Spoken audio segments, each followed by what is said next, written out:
first exercise we'll teach you today is called the runner touch. This exercise is great for learning how to dynamically control your knee with your hip muscles.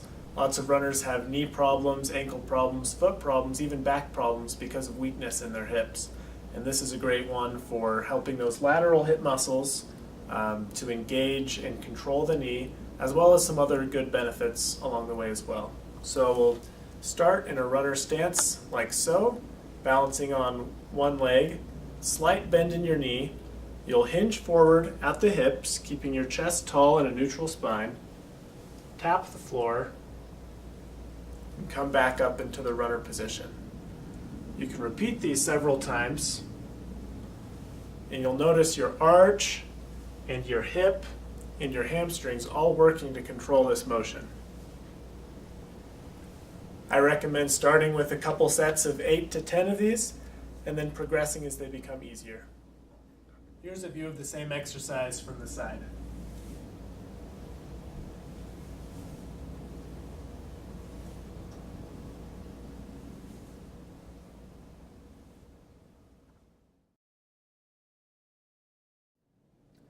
Lateral step downs are another exercise that are great. It is great for runners for controlling your hip and your knee in a single leg stance.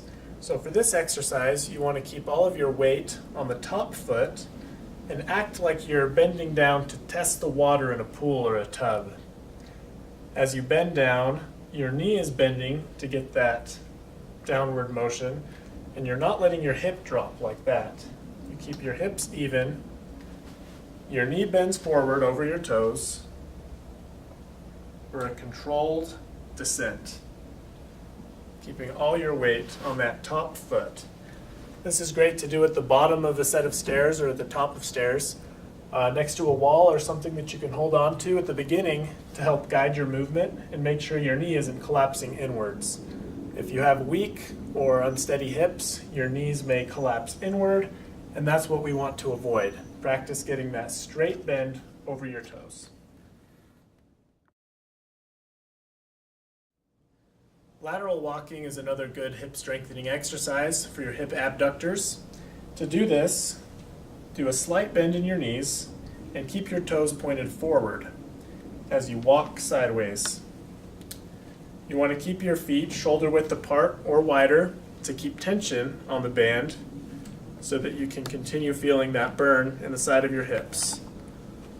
We'll go about 10 steps in one direction, and then you'll go back in the same direction without turning around so that the other leg can lead the movement. One common mistake that people make with this exercise is turning their toes outward in the direction that they walk. If we do this, we get the hip flexor muscle group, and we want to focus on hip abductors, so be sure your toes are pointed straight. If you feel it more in your quads, you may be bending your knees too much, so straighten up a little bit and be sure to feel that resistance in your hip muscles on the lateral back side.